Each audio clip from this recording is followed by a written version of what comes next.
Show. Bam.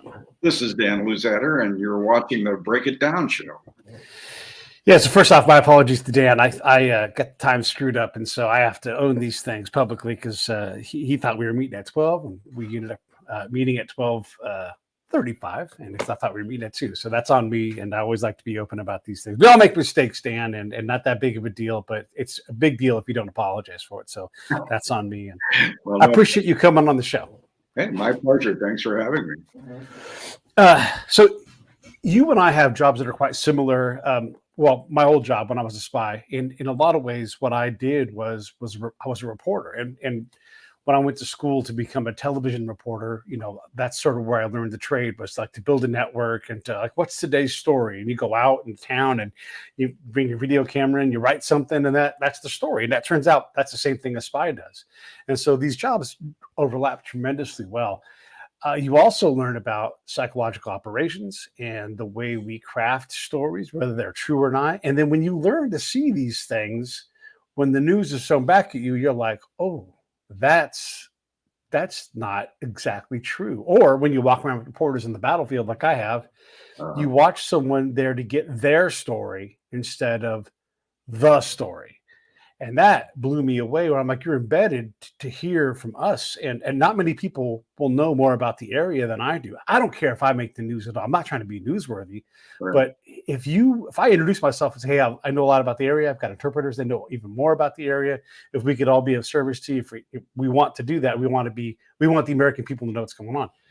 And when they can't be bothered. And then I see the story they write, and I'm like, what are we doing? Where did that story come from? Yeah. Thanks for coming on the show, man. I'm excited to talk to you. Well, excited to talk to you too. You've had a really fascinating background. I'm curious, how did you get from radio TV broadcasting to being out in the field with intelligence? I never got to get into TV broadcasting. So I got the degree, I had the little tape and everything, but it was just very hard to break in. The economy was particularly bad. The economy also was like saying, hey, let's hire less white dudes, which, hey, you get to do that. Right. And when you go to the smallest markets and they're like, no, thanks. And I'm like, how about I carry cables? And they're like, yeah, still, no, thanks. And I'm like, nothing, not even like volunteer. And like, nope, can't do any of that. You have to pivot to something else. And so that pivot ended up being counterintelligence work. I didn't know that they were going to be, and maybe my job is one where you could bring a lot of different skill sets to it. And the way I approached it was to get into the field and go talk to people, because that's what I'm good at. Yeah. So that's an interesting story about reporters not paying attention to the offer of sources, because this is something I've been talking about with my book, is the lack of institutional knowledge that is contributing to reporters how you go about gathering sources, which is the most important thing you can find. I can guarantee you, if you and I were out in the field and you were offering me interpreters and sources, I'd be following right up on that. That's the way it's done. Yeah. And it's amazing because these guys, and I got to be honest too about this. My job is very specific. The Army has a lot of things to do, so they can't always sop up all the gravy that's there. But the Army often minimizes the role that the interpreters play in understanding the greater social network. And so these guys' phones won't stop ringing. And I only could take in so much of that as well, because I'm just one dude. Right. And so if I was to stoke that fire, if I had resources to work that, imagine then what I could have. And if I could, I got to be careful with how I say this, because I'm not going to break any laws now, but I could then, if I was to send people out actively to do things and task them, then I start to run afoul of the law potentially. Right. But if I could work those networks in a way that I could purposefully get those phones to ring more and guide us better, oh my gosh, even better still, right? Because again, it's the same job in a lot of ways. It's carrying information to people who need the information to make decisions about. Yeah. So I would build relationships with these sheikhs and these warlords and these government leaders. And it's easy now in retrospect to look back, but it doesn't occur to you when you're there because you're focused on so many things. And then one day, like this light bulb went off, and I realized, oh my gosh, these guys all talk about me as well. And these guys know each other. Maybe they're one relationship away. Maybe they're best friends. You don't know, and you don't know how they all connect. Like in our world, on the analysis side, you have a black line. It's like these guys know each other, but you don't know how close and how for how long. Always other things. And when their phone starts ringing, I'm desperate. My ego, my mission, my drive is to keep talking, keep controlling the conversation. But when their phone starts ringing and all of these dads are calling and saying, hey, my kid's a shithead. You know what he did the other day? God damn it. Can you help me out with this? And then they hang up and it's like, and I'm like, I got to do my work. Right. But I know because at this point I'm a seasoned, spy. I know to shut up and let my interpreter just listen and get that half of the conversation. And he's like, oh boy, Mr. Johnson, he is in deep soup. And then you just write down the notes and I can do my meeting later, right? So well, the value of sources. The value of sources, it's indispensable. And I learned that lesson early on when I was a young police reporter in my hometown on the gritty little daily in the industrial town I was in. The second night on police beat, I went down to the local fire station, to the dispatcher's office where they kept reports on the fire district. And the African-American dispatcher sitting there was plugging in cables to the old switchboard and keeping in touch with the firehouses. And I told him I was from the paper, and he showed me where the reports were. And then when he got less busy, turned around and asked my name. And I told him, and he said, "You're not related to Kenny Luzadder, are you?" And I said, "Yeah, he's my dad." And he jumped up out of the chair, came over and gave me a big hug. He said, "Your dad gave me a job when nobody would hire blacks in this town and taught me mechanics. And I went to business school. And now I wound up in the fire department."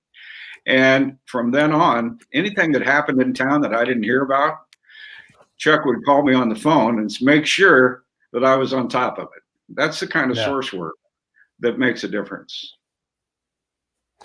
Yeah, you're right. And how much time did you spend doing that? And is that even possible today? Because Pete would submit that I'd prefer that my young guys would get off the couch, get out of the house, out of the team room, and go see people with their own hands, with their own feet, and be with them. Even if they don't want to do that, go find the people that do those things. And because, you can call someone on the phone. Yeah, you can email, and you need to do those things. It's a modern way of communicating. But I also want you out in the real world, making real world friendships. That's exactly right. I've been working on a film documentary on a series of crimes in Speedway, Indiana in 1978. And I've been pursuing things about this case since 1986. And it's a series of crimes that are fascinating. And the film that we're doing looks into police corruption and those sorts of things. But and behind these crimes, and without the source network that I developed over years and maintained, because when people called me from prisons, from whatever, I took their calls. I listened to what they had to say. It might take up a lot of time, but keeping those networks together are really important. And so now, as we're working on this film, I'm still benefiting from contacts I made 40 years ago in the state, and individuals who are still actively able to point me in one direction or another. Those things have been lost in newspaper reporting. My background, they've been lost in TV too, if they were ever fully developed. The idea of being able to have personal interaction, to get to know each other, trust each other, to sit down and have a cup of coffee. Those things are not learned by journalists today. They don't understand. Yeah, boy, there's a couple of things I want to talk about with that. And I guess when I went through my, and we didn't call ourselves journalists, we were, TV, radio, broadcasting. We were mass communication, and these things are almost the same thing today. But back then there was a pretty significant difference. But we still learned about hard news. We still learned about soft news and these kind of things. But one of the things that was repeated, I went to school in the early 90s for these things, was that you weren't there to editorialize. Now you could write your story, and there maybe was a section where you could tell us what you think, but for the most part, your job was to answer the interrogatives and then get out of the way of the story, right? And so when you wrote, it maybe was a little harder on the news side, but when you're doing the TV thing, your job is to say what happened, who was there, these kind of things, and then keep the editorializing to the barest of minimums if you couldn't avoid it completely. Right, right. And that's not what we're seeing today. We have such polarized media because the opinion of the commentator is what has become important, not the facets of the news. And Yeah. I attribute a lot of that to the fact that the institutional structure of journalism in this country has declined.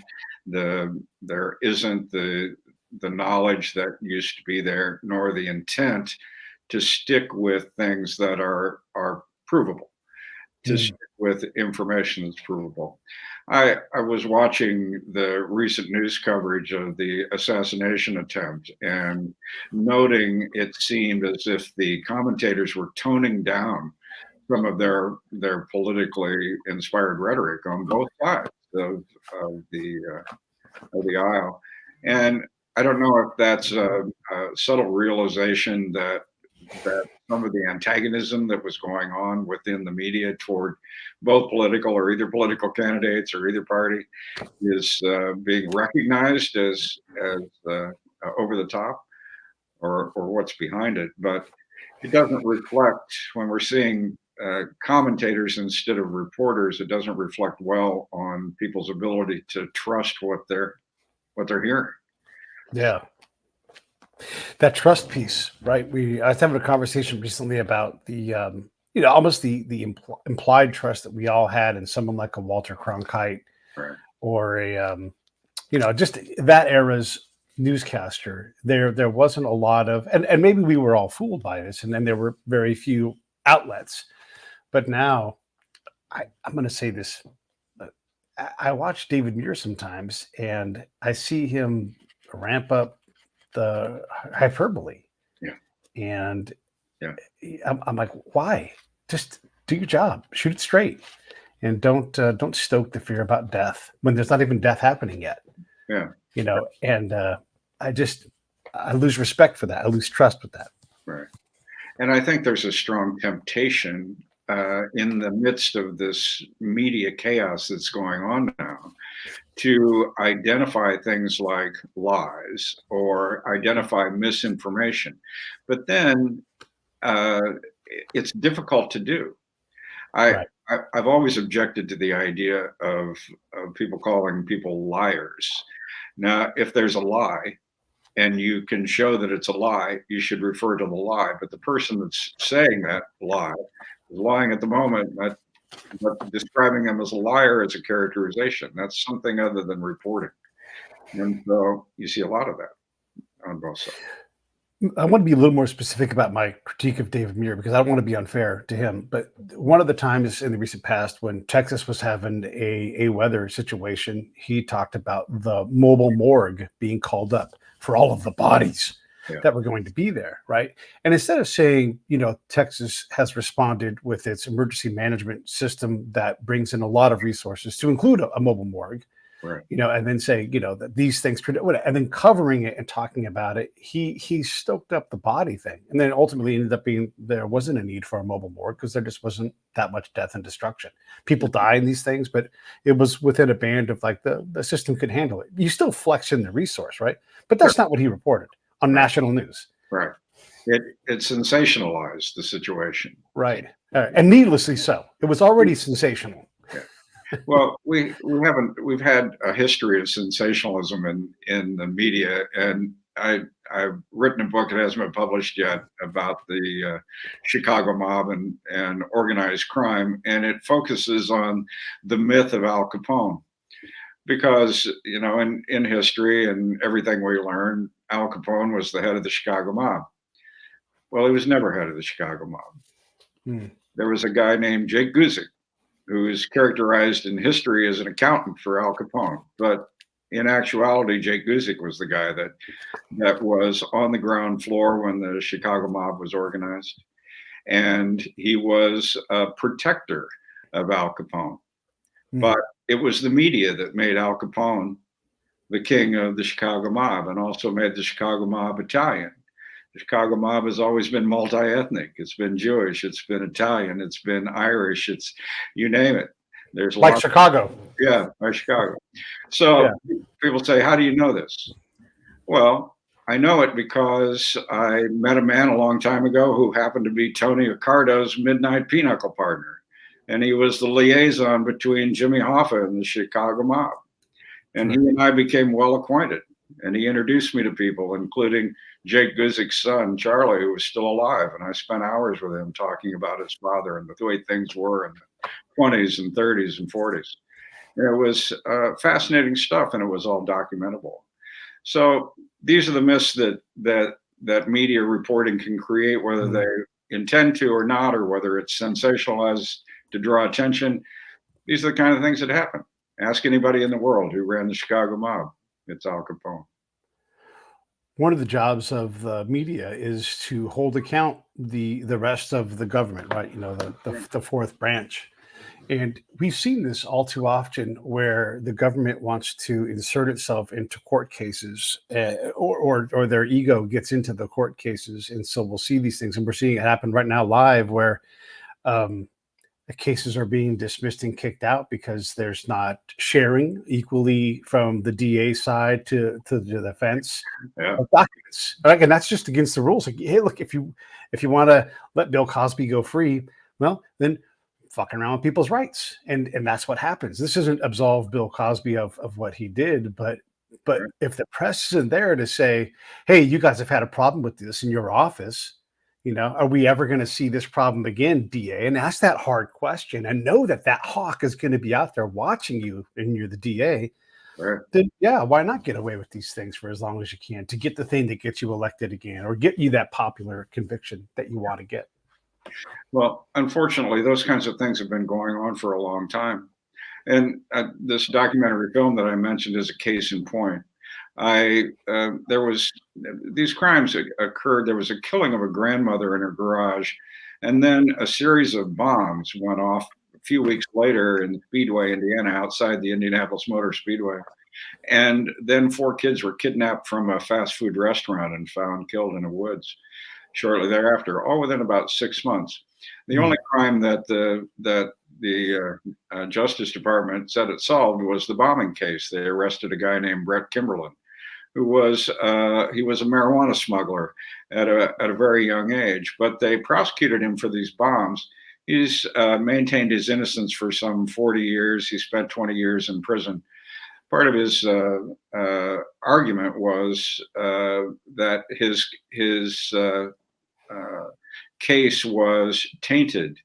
Well, I tracked down a couple of years ago an ex-narcotics officer who was also a police hypnotist who hypnotized the witnesses in this bombing case and who testified. And he told me that Kimberlin indeed had ineffective assistance of counsel because Kimberlin's lawyer never discovered that this officer's cousin was on the jury. Oh, no. Was on the jury, and it was never disclosed to the judge. So very uncommon for me, because this case was laying dormant for so long. I gave an affidavit to Kimberlin's attorney telling them about that. The Justice Department followed up and got an affidavit from him too when they filed these things in court. He confirmed what he had told me. But then the Justice Department wouldn't move on anything pertaining to Kimberlin's case. They've stonewalled it from every direction. Right. So Kimberlin became kind of famous in the U.S. in the 80s when Dan Quayle was running for vice president, because Kimberlin told NPR radio that he sold pot to Dan Quayle back then. Quayle denied it. So, but the facts of this case have never been fairly adjudicated. And you see the Justice Department, not only didn't they share information they had, but they withheld information that was vital to a fair trial. So these things are still out there, and they happen all the time. We see all of these convictions overturned because of reasons just like this, the use of junk science in convicting people. It's a tragedy when people commit crimes and they get away with them, and it's a tragedy when the wrong person is convicted. Yeah. But we won't resolve these things. And it's also a tragedy when the system is so desperate to convict the person who does the crime, cheats to get the conviction, and that person walks. I mean, I just like, and we see these kinds of things all the time. And I don't know. I mean, is the press not doing its job enough? I mean, some of this stuff's going to happen, right? I mean, the system is going to win a lot of these fights because it's the system. But do we want to hear from reporters who go out and say hard things to us about people that we think we love, politicians, judges, lawyers that are trying to fight the good fight to keep bad people off the streets? I think it's essential that we hear these things, and the kind of reporting that used to exist, where those kinds of hard questions were asked, and the idea that you as a journalist were uh, supposed to bring these things to attention, and it was your responsibility to ask these hard questions. We lost so much of that. Newspapers and TV and radio reporting were always flawed. They have always been flawed. There have always been sacred cows when newspapers were owned by local owners. I remember working on the wire desk and being told, don't put a story about an auto accident involving alcohol on this page because three-quarters of the page is for the local liquor store owner. So that story Yeah. had to go somewhere else. We still covered the news, but there were certain things protected. But in the corporate takeovers that occurred in the 80s when local ownership virtually disappeared and the large corporations took over, you saw some changes then, and those changes have just accelerated to the point where we are not even learning how to ask hard questions, let alone how to develop sources that allow us to ask those hard questions. You got to have some knowledge before you can ask the hard questions, and you got to have sources before you can have knowledge. If you have any kind of a good memory for current events, you understand that we get lied to a lot. Oh yeah, And the common comment I'll say is, no, I'm told everything's okay. It's like, no, I'm told I'm fine. And I kind of go dead eyed. I'm told everything's okay. Right. right. And because, I don't like to be lied to. And I don't care about party at all. I'm very nonpartisan. I don't have a party. I'll vote either side if I want to. I'll vote against the incumbent because I don't trust folks like that. Yeah. But I remember when Tulsi Gabbard eviscerated the candidacy of our current vice president. And then I see her become vice president. And I'm like, what happened? Yeah. I mean, that's, these are the kind of things. And where's the reporters that go, how in the world are we doing this? And I didn't see that because I guess there's some kind of, I'm left to guess, right? And if I'm left to guess, then I'm going to guess to the negative for the people that allow these things to happen. Well, we shouldn't be guessing about anything. I mean, we should have enough information to make a decision. And that's what I keep saying is that, we need good journalism to have good democracy. And Sure. if you don't have good journalism, you're not going to have democracy. Yeah. So It's openings are, yeah.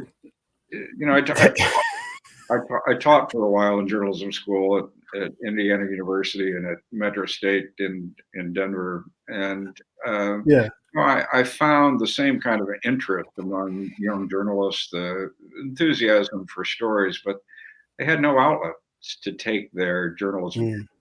And so they would turn to public relations and those sorts of things. And I see in my alma mater, the very vigorous journalism program that they had at this small school is now pretty much oriented toward public relations because that's where the jobs are.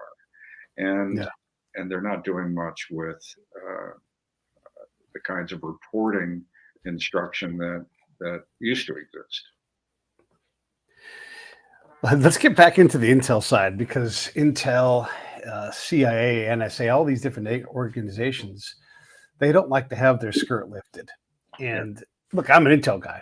And if I was president, which will never happen, I'd be declassifying a lot of things, because the more transparency we have, the more we see what happens to our own selves, the more we realize what we're doing to other countries and how nefarious our intel folks, and I'm one of them, how we've acted towards other people and towards our own Americans. And gosh, they don't like that. They don't like to have their skirt lifted. They get really nasty about it. So they do a lot of things to protect themselves. And again, these things are really, I would say, illegal. But again, we need those reporters to help us understand these things. Mhm.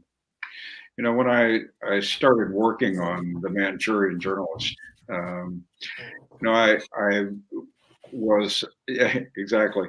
I was interested. I'd been approached by, of all people, the Church of Scientology, as I was freelancing, and they asked me if I wouldn't look into the media coverage that the church had received and write a story for their magazine that they were relaunching, a magazine I discovered which actually had done some pretty good journalism back in the 70s, 80s, and some good work with FOIA and those kind of things.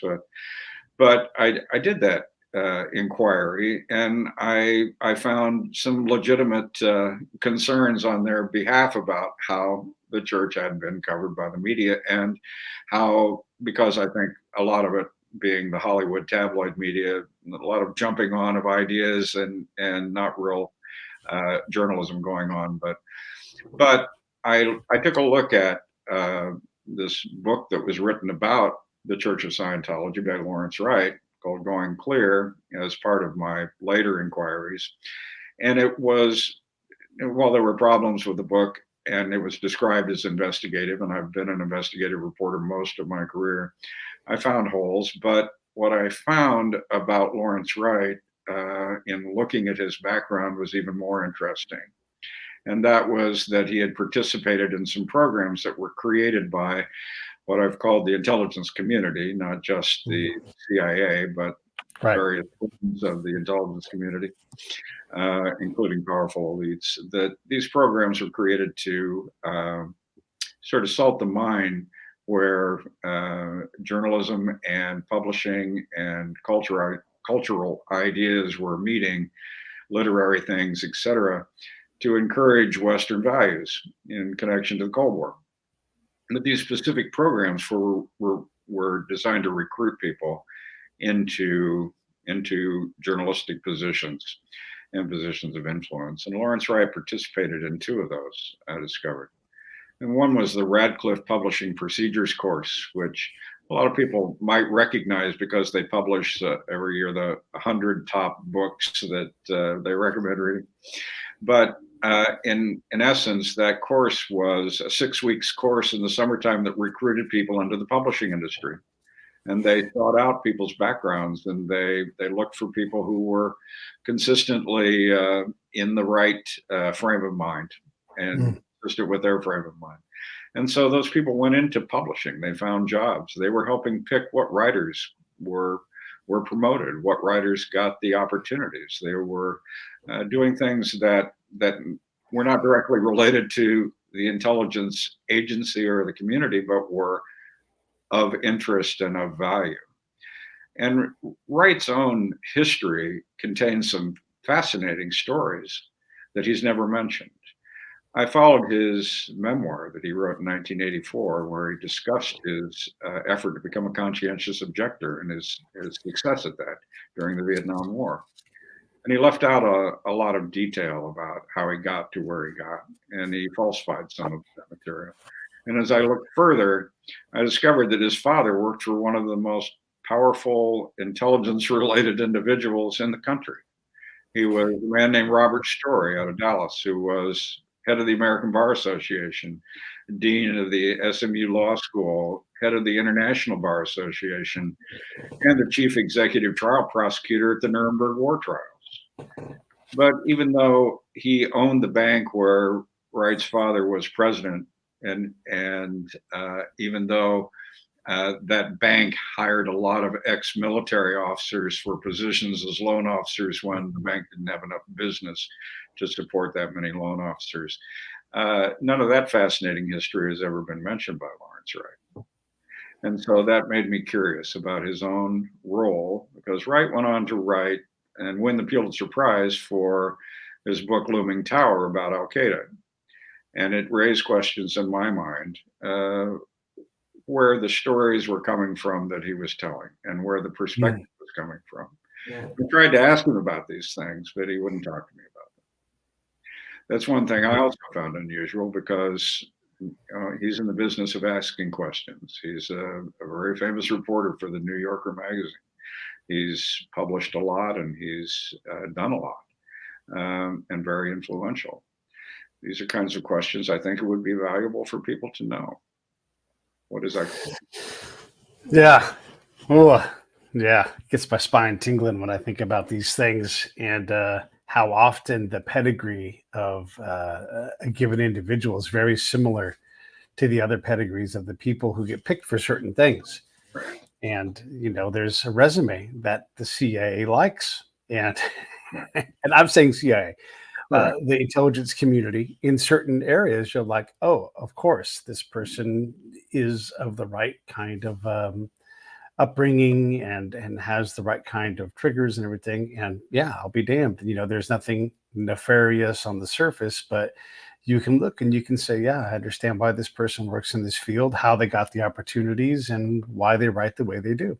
Yeah, it's very clear when you see a lot of these things and you understand things. Let me back out a little bit and let's talk a little bit about investigative journalism. And I think we're going to be able to bring these two things together. So I'm working on some documentary stuff too, and I'm working with an investigative journalist. And again, like our paths, our worlds are very similar. And when we pick foreign policy 50 years back, 40 years back, 20 years back, whatever it is, we often sort of snap a chalk line. And like, this side is good, this side is bad, because we want X to happen. The people on either side of the chalk line are like, what do you mean chalk line? What are you talking about? Well, I'm not a bad person. I'm just doing my business. I'm over here doing this and this. I don't even care about America, Yeah. And then on the other side, we're like, oh, well, you're on the good side. And you look like the kind of person we want to support. And you make us feel good about ourselves. You speak English. You wear beautiful clothes. We like you, and we are bad at picking the right people. And so we'll turn someone who isn't evil, or at least isn't evil by the way we look at them. Maybe they're a sharp-elbowed business person, but we'll turn that person into a villain, and then we'll take the actual evil person who's going to turn coat on their own people, and boy, we'll make that person the hero until the second they actually show their true colors. We do this over and over and over, and it is a pattern. And here's what happens to the American and the Americans who pick these people and pick these policies. They change jobs. They go work for a think tank funded by foreign money. They get promoted and they get to continue to write papers about how great they did. And you look around and you're like, all that shit back there that you picked is burning. It's on fire. It's fucked up and people are dead. Yeah. Well, why aren't you responsible? And I'll be damned.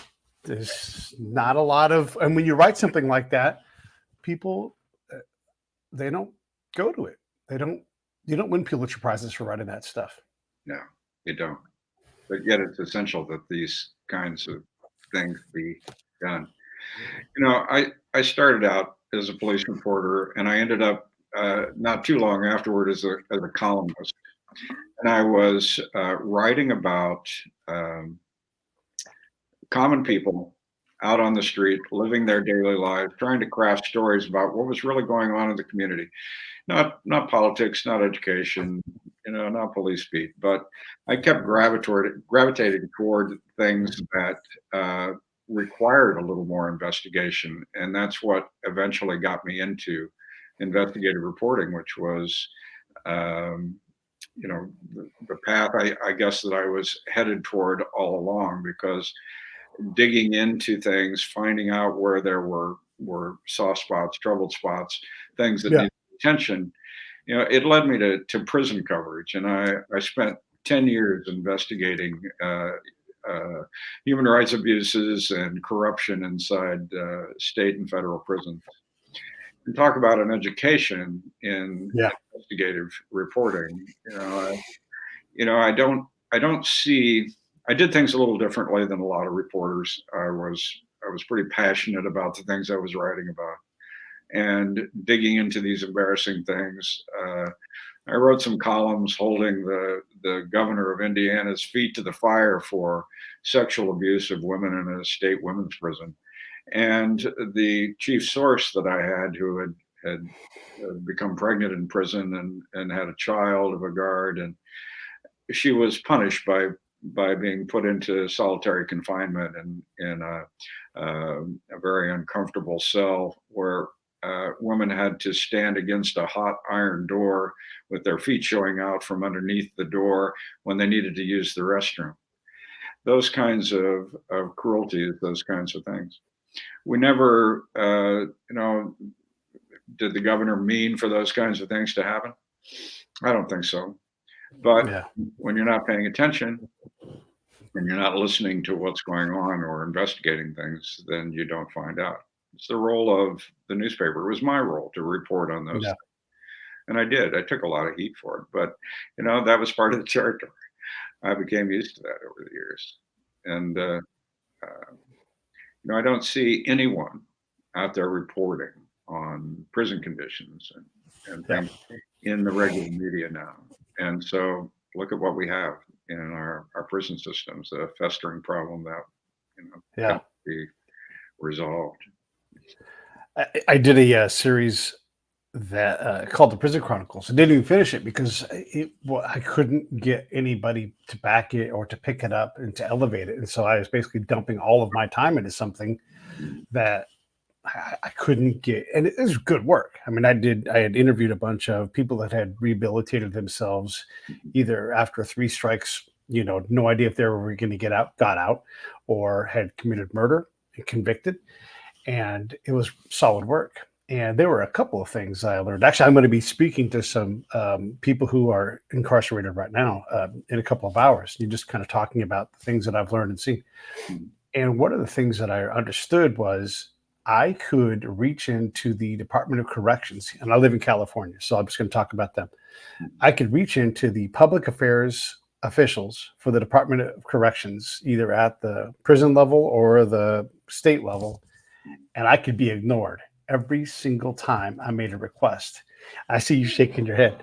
That should never be the case, right? And then oftentimes when I talk, and this is not prison, if I reach out to a public affairs officer, they want a list of questions. And I'm like, well, I don't do a list of questions. I have a conversation about what the person knows about. Like, well, I have to have a list of questions. I'm like, well, I'm not going to give you a list of questions. That's not what's important. That person is an expert in this area, and we're going to have a conversation. You're welcome to listen to what we talk about, but your job is not to control what I do. Your job is to create the access, and I'm not trying to get you. But all these things happen, and that is not what public affairs people are for.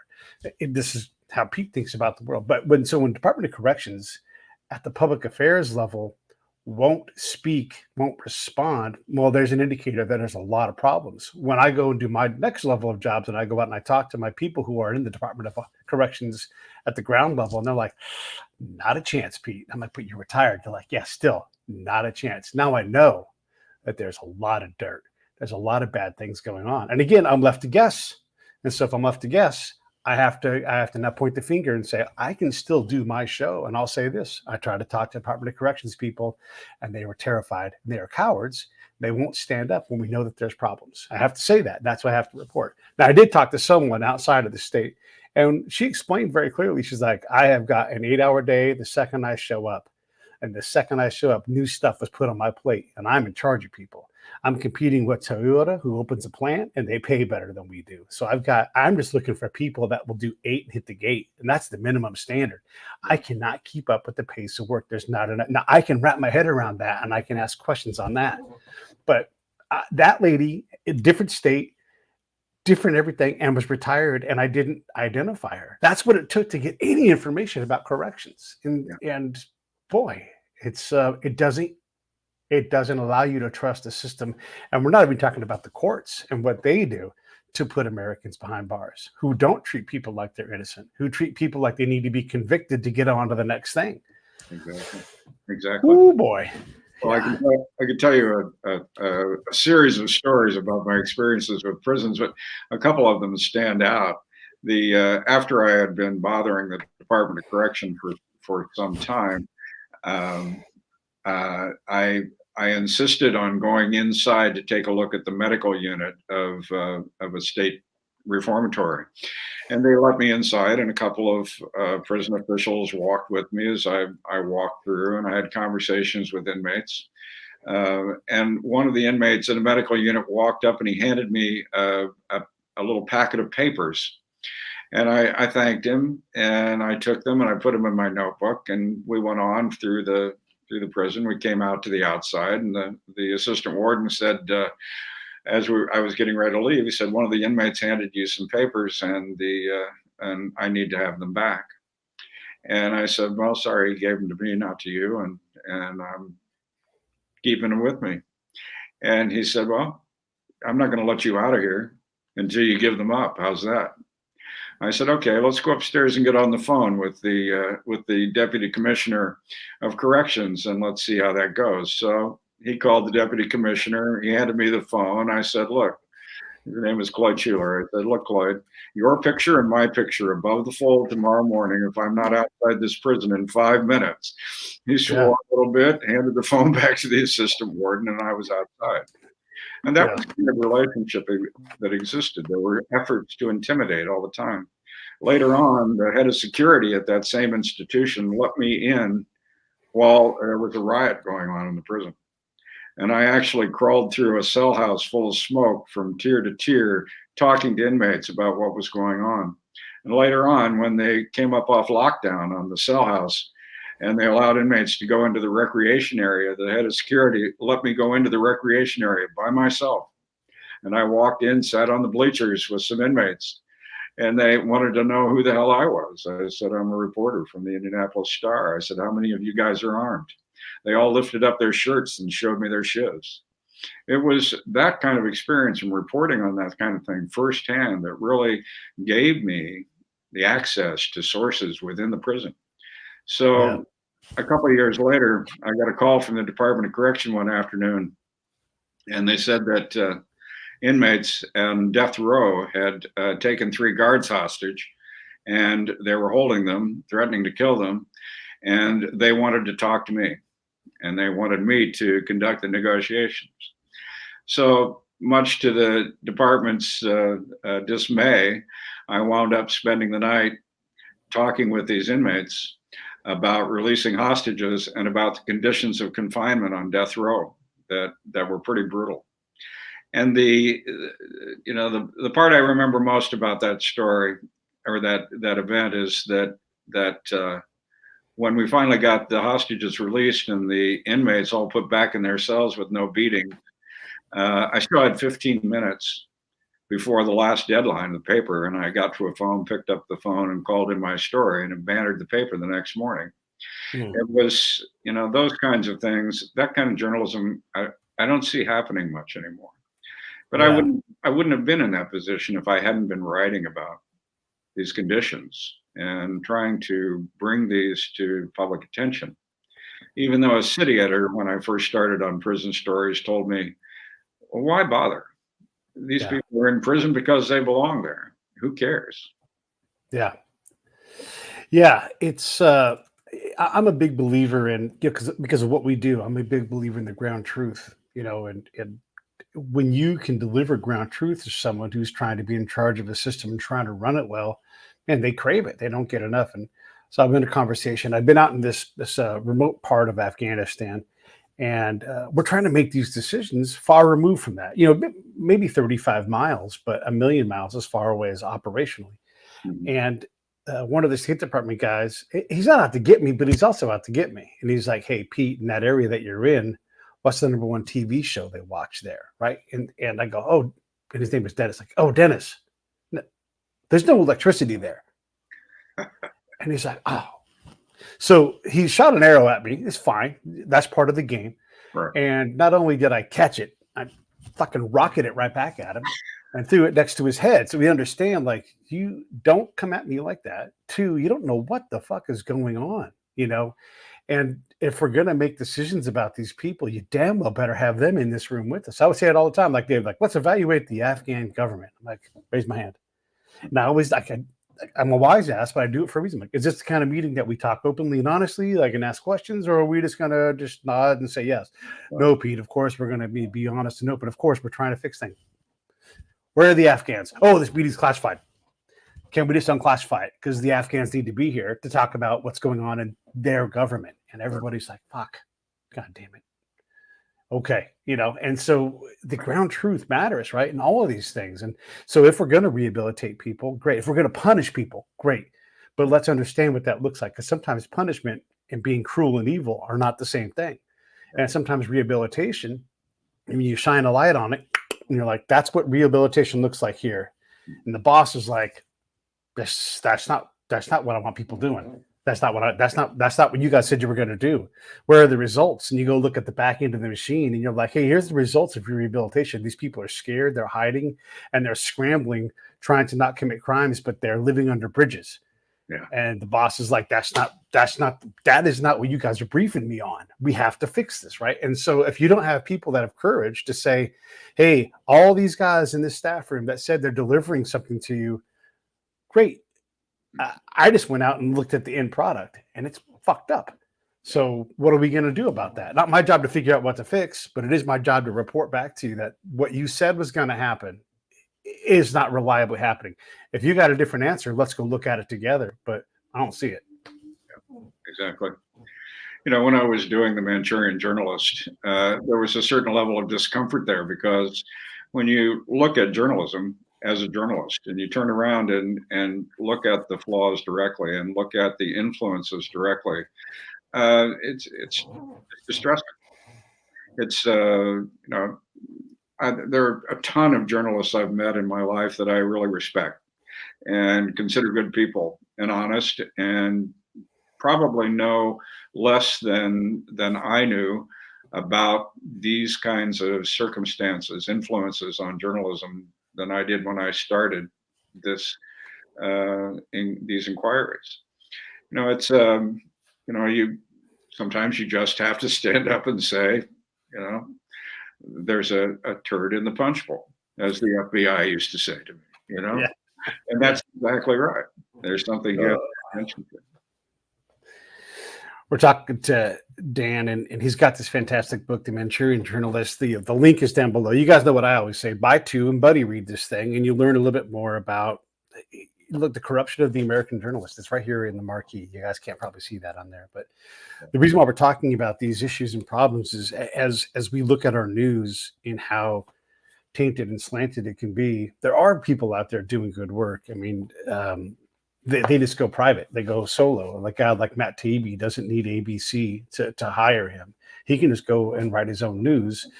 Glenn Greenwald does the same thing. There's a lot of people out there doing this stuff, but we have to go out and find these non-traditional formats. So there are places for this. Documentaries are becoming a very powerful place to tell these stories. What makes you hope? Well, we talked about a lot of hard, nasty, gross stuff. Let's talk a little bit about some of the good things that you see out there, because there are people out there doing incredible work. There are. And I look at reporters on the national news who are people like Richard Engel, who are on the ground in difficult situations, and I admire the work that they do and the courage they show to be out there. There's a lot of people doing that. While newspapers are gone, I don't think the spirit of journalism has disappeared. I don't think the passion that people feel for telling the truth.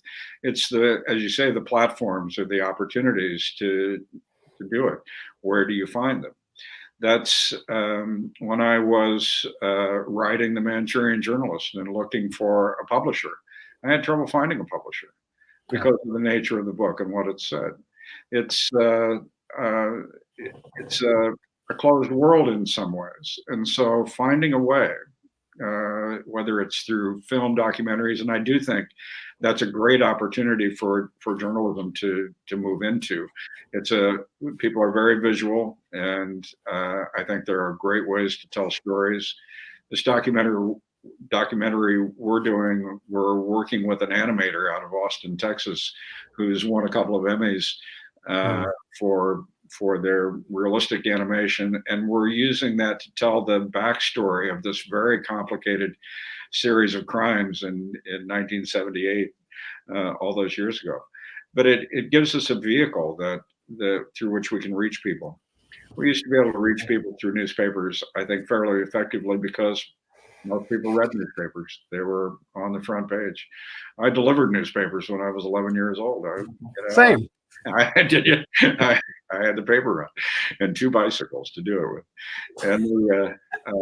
And it's, I think that almost every house in my neighborhood was on my route list.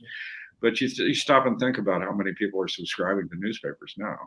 They're getting most of their news not locally but nationally, and the local news has slipped. You don't see. I was just discussing this the other day with someone about the fact that newspapers used to publish every day a list of marriages and divorces that were filed. They published a list of bankruptcy cases that were filed and cases in criminal court. They published arrests and those sorts of things in agate type. And it was a lot of work, but it kept a record of the community, that living history that allows me as an investigative reporter to go back into the Dallas Morning News from 40 years ago and double check on a story that's told by Lawrence Wright from when he was growing up as to its accuracy. Those kinds of, that chronicle of history, that local history is being lost to us. So, documentary films may be able to restore some things, and maybe outlets for reporting that do so. The internet offers us a lot of opportunities for reporting, discussing things, and also a lot of opportunities for misinformation, which is part of the big problem. But I wanted to bring this up because I wanted to get your thoughts on it. The record, and I want to say that newspapers are a perfect record of the record, but you can triangulate pretty well there, and you can look at different papers if you happen to know for a region, like the Trib versus the Sun Times, right? And you can bounce back and forth and decide what you want to read, get an idea. But the old newspapers are very hard to change. They're there. That's right. Now with links, and you're like, has this been modified? The news is malleable. What happened, what was said is changeable. But I can, because I've got a newspapers.com subscription. I'm in there today. I'm in there all the time looking at what was said at the time. What were the editorial things that were done? And I love reading that. And also, by the way, the tenor of the news has always had its yellow times, and there's always that stuff, but it wasn't murder, and horrible and Nazis and Adolf Hitler all the time. Right. It was a variety of things. There was even, get this, on the front page, there was even some good news every now and then. And so we don't have the record that's fairly firm. Yeah. That, look at it, it's going to get the tint that it's not perfect, but it is there, and you can fairly well rely that like no one's gone back and edited the words in the last 100 years. Exactly. And we don't have any assurance that that's the case because we do not. Everything is changeable, and it becomes impermanent in a way. Where will it be saved? The newspaper morgues used to be wonderful places where you could find all of the background that you wanted to find. Those morgues those newspaper morgues are gone. They're not keeping that kind of record anymore, and that's a shame. Yeah. And not every paper is in one spot. You could reliably go to a library and get a lot of things. It would take a lot of time to microfiche or microfilm and get through these things. And some of it's, in different sources. But yeah, I do worry about our ability to get reliable access to things. And even look, as our books become electronic, hey, where'd that book go? Yeah. What are you going to do about that? Oh, this book has been edited. I didn't even know. Oh, wow. And that becomes a problem. Very well could happen under this current system. So we're in a brave new world, that's for sure. And it's sometimes difficult to navigate, to find what's true. Yeah. So I don't want to take any more of your time. This has been great, and I'm enjoying reading through the book, and I'm not through it all of it yet. But this kind of stuff just fascinates me to begin because of my background and everything, and the amount of information operation that goes into all of this stuff, and how much it permeates into our day to day life. You see, and we see it with this assassination attempt on Donald Trump. There's people that like it's not true, it didn't happen, this is what happened, and they got picture evidence, and everybody becomes a sleuth of some kind, and I'm just like, wow, oh my god, this person almost died, and we're already done with that, moving on to the next thing. Isn't it interesting? Yeah, blows my mind how that can happen. Yeah, who would be the Walter Cronkite today? Like, who is the one person you could think of if they sat down in front of us in some form or fashion, be it Instagram, ABC News, whatever it is? Who is that person? That's a really interesting question, because I can't immediately come up with an answer. Yeah. I think I think back to when Walter Cronkite finally spoke out on the news about the Vietnam War, and what a shock that was to everyone that he had rendered an opinion about something, because he had delivered the news to us in a fashion that we absolutely trusted. I remember watching, the events of the Kennedy assassination unfold on television when I was a sophomore in high school. And what you believed, what you relied on was the reporting from people like Walter Cronkite and Dan Rather and those people. Yeah. You believed it, you trusted, you didn't question it. But I don't Yeah. know who you would put in that chair today. Yeah. Yeah. And like the first name I can come up with is Mr. Beast, but that's not his job. And he's a guy on YouTube who does all these, videos that are really aligned towards kids, and he can get every video 100+ million people to watch it. And that's amazing. Like, he's bigger than the Super Bowl every time he puts a video up. It's like it's huge. And so if he was to take off his glasses and say the president has been shot, I don't know what people would do, lose their minds, because that's not what he does. He's this high energy guy. It's a whole new world, and I don't know. Anyhow, it's crazy. Any questions for me before we wrap this thing up? And seriously, thank you very much. It's been a great conversation. Well, I've really enjoyed it. I think there's been some very interesting issues that we've discussed, and I've appreciated your perspectives on coming from your experience in life and how that works. Great stuff. Yeah, well, like I said, I'm sort of a failed reporter, and I wanted to do a lot of these kind of things too. I wanted to do sports, but I have covered prisons. I am covering some foreign policy things because these things do matter to me. And if no one else is going to do it, then all right, I'll try to make a ruckus if they'll let me. But in the meantime, everybody should buy the Manchurian Journalist right here. There's the link right down below.